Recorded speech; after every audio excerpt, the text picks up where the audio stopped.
Hello, I hope you're doing great.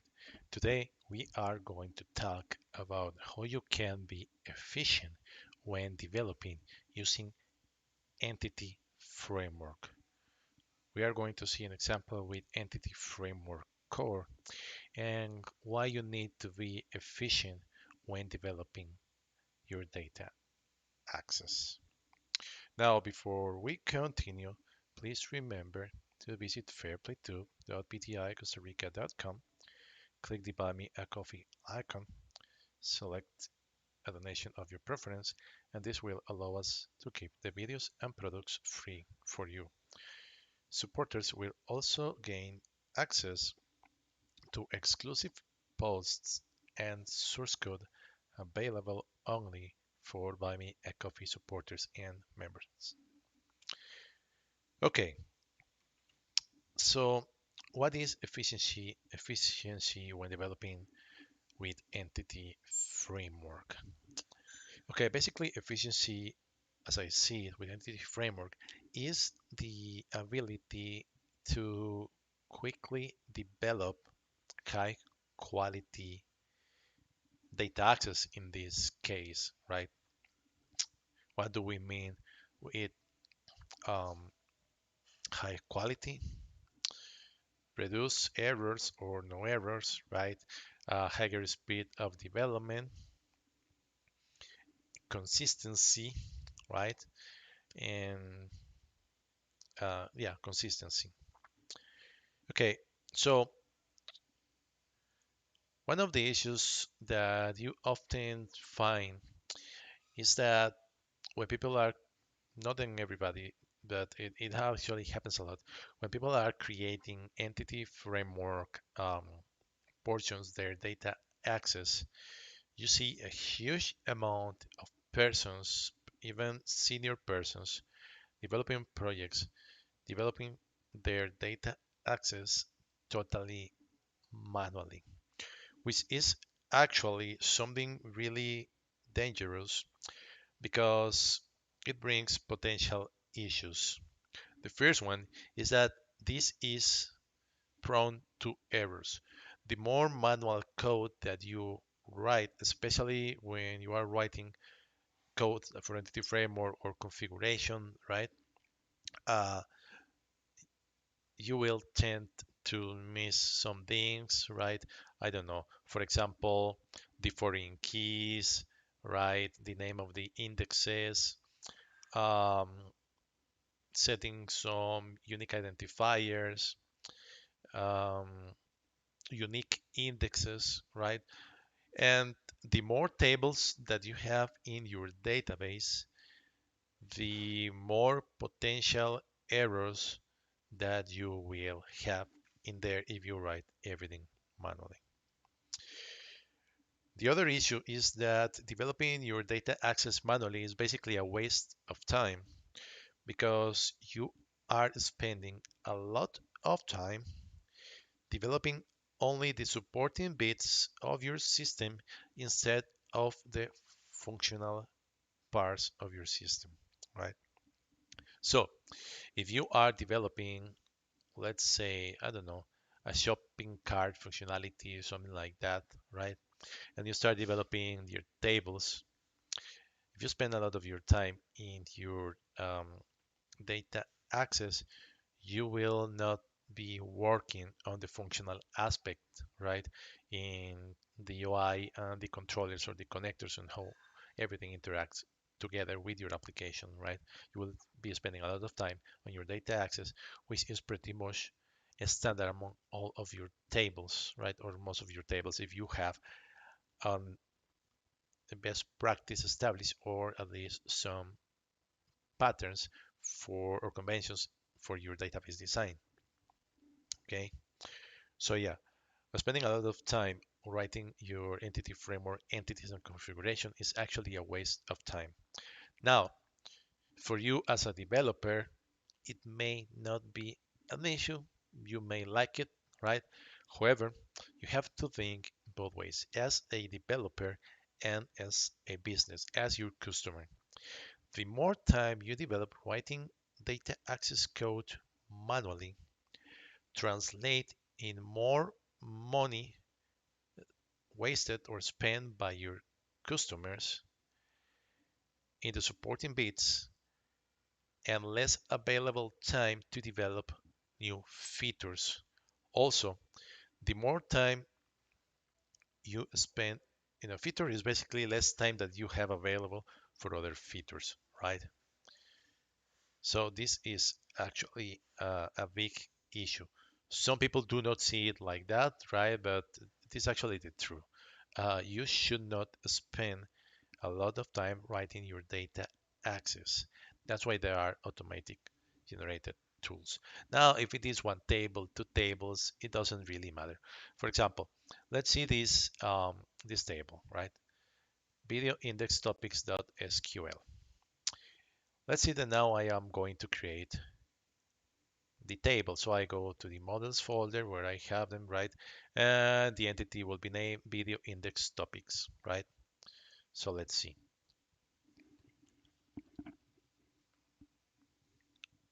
Video index topics, right? Okay. So, well, I make it public, right? Now it depends on how you are. Uh, you have your configuration. If you are using data annotations or if you are using uh, Fluent API configuration, right? You will do things in here or in your DB context, right? So for example, you could do something like the table, right? At that, and well, I don't want to hardcode this, so I'll just use name of. I think that works. Yeah. Okay. Now I need to copy or to start getting the columns, right? So it will have all of these columns, right? Now I cannot just copy all of those columns, but I can take them as a reference. So yeah, there is a column that is named uh, video index topics ID, which is a big int, so it will be a long, right? And it's not nullable. Okay, it means that I should have the required in here, right? See how long it is taking me to write this code when I already know what I have to do because I have done this a lot of times in the past, right? And just for one column. Now start adding the time it was taking me to just write one table, one column, right? And add them for all of the columns that you need to add. Then for all of the tables that you need to add on your code, right? Now I have this info, right? And this one is also a long, right? Additionally, see, it is taking me a long time despite the newest help in Visual Studio, which is the addition or the enhancements to the IntelliSense, the code completion basically, right? This is also required, right? Now I need to have a foreign key, right? So that's a foreign key. So I need to have video info, I believe, like that, right? If I remember correctly, you need to put foreign key and you needed to indicate the name. Yeah, I believe you need to indicate, yeah, there was going to be a foreign key and you say which is um, the property, right? And then you need to continue with all of the rest, with the rest of the columns and the rest of the tables, right? And this is a process that you actually do a lot of time. But see, it is taking a lot of time only to start creating some supporting bits. It's basically a waste of time, right? When I can just go delete this, compile my application,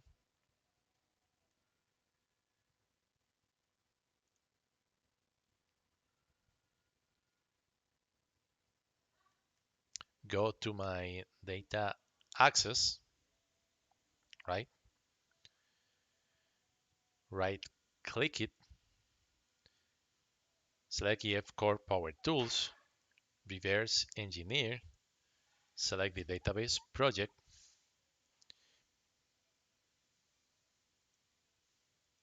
select which are the tables that I want to add for that specific context, right?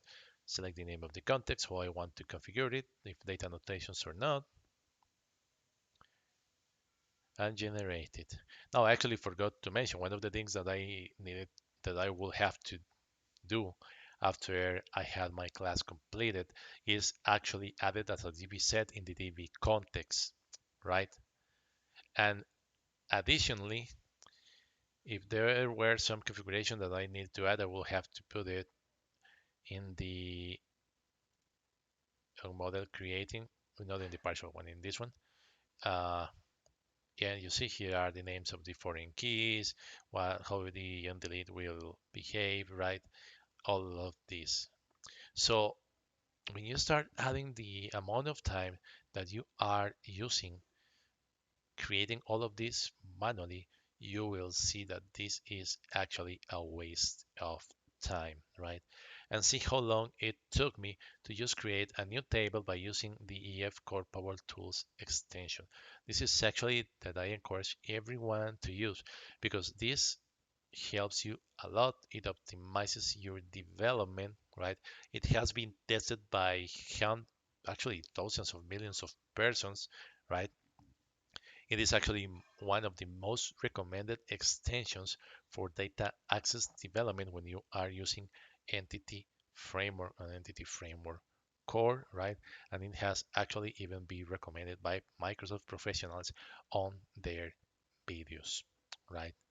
So it didn't take me a lot of time by using the extension, just like a couple of seconds, like for the opening of the dialog, selecting the tables that I wanted to add, right?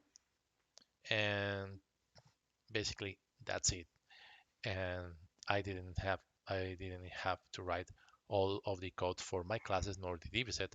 Only thing that I had to do was actually create the table, right? Either in the database or as I have it here in FairPlayTube, a database project because that's actually my personal preference. I like to write the database first. Why? First, one of the things that I think is that when you develop your database first, you have a better um, control of your database. I mean, when you are focusing on your database design, you are thinking about database optimization, right? Queries optimization, the creation of the indexes that is not that straightforward when you are creating the code. For example, uh, when you are creating like code fields using entity framework migrations, right? When you can create the migrations and basically create the entities first, run the migrations, and publish that into the database. Um, that way, I have always seen that people tend to miss um, a good a lot of configuration or a good database design. That's why I like to first work on the database, right? And when you already have the two, basically you can just create a new table, write a new schema. This basically is representing the database, and then you can just generate the data access. And as you saw, it actually saves you a lot of time. It actually saves money to your customers because you are not spending a lot of time developing supporting bits. You are just developing or you are investing more of your time developing the actual functionality, the actual features, the things that your customers are going to see, right? And yeah, that is efficient development using entity framework. So please, if you haven't used the EF Core Power Tools, I encourage you to use it. I didn't design it. I actually can't remember the name of the person who designed it. I'll put it in the comments. But yeah, do a favor to yourself, to your customers, using this entity framework Power Tools extension, because that will save you a lot of time, will help you create a higher quality product, right? And eventually you will also get more cool or less boring work, right? Because let's be honest, when you spend huge amount of time writing repetitive code, you start to get bored writing that code, right? And as you can see, the models and the configuration, it's all similar in your tables, right? So you are pretty much just creating a lot of code that is really similar, and you are not spending a lot of time doing creative work, right? So yeah, thank you very much. I hope this has been useful, and have a great day.